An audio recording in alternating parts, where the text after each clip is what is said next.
Il me semble que c'est la première fois qu'on vous emmène dans notre reading room dans le contexte de ces vidéos. Ce n'est peut-être pas anodin parce que c'est aussi la première fois qu'un artiste investit la cimeuse de cette manière avec une forme d'intervention globale.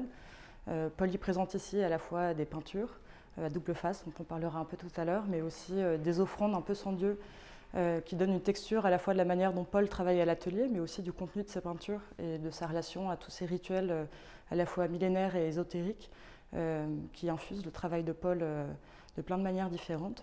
Les peintures ici sont assez particulières puisque ce sont donc des pochettes de disques vinyles que Paul a peintes des deux côtés. Donc elles sont toutes double face. Elles constituent un peu une forme de dictionnaire du vocabulaire de Paul puisqu'elles réunissent toutes les techniques qu'il utilise de pigments purs, de pressage, de soufflage, de feuilles d'or, d'émulsification de pigments. Et la plupart des disques sont en fait des disques jamaïcains, des pressages originaux de dub, de reggae et de rocksteady. C'est une histoire qui a beaucoup intéressé Paul pour deux raisons principales.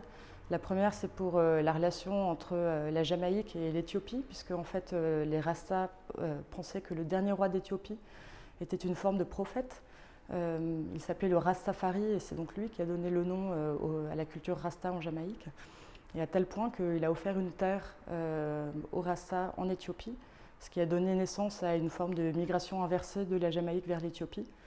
Mais Paul s'intéressait aussi beaucoup aux rivalités en fait, entre les DJ jamaïcains entre eux. Cette rivalité se montrait particulièrement par le fait que ces DJ effaçaient le nom de leur nom sur leurs disques, leurs disques devenant donc anonymes. C'est quelque chose qui se lie très naturellement au travail de Paul, qui s'intéresse beaucoup à la question de l'invisible et de la disparition, qui est présente dans la plupart de ses peintures, à la fois techniquement mais aussi plus conceptuellement.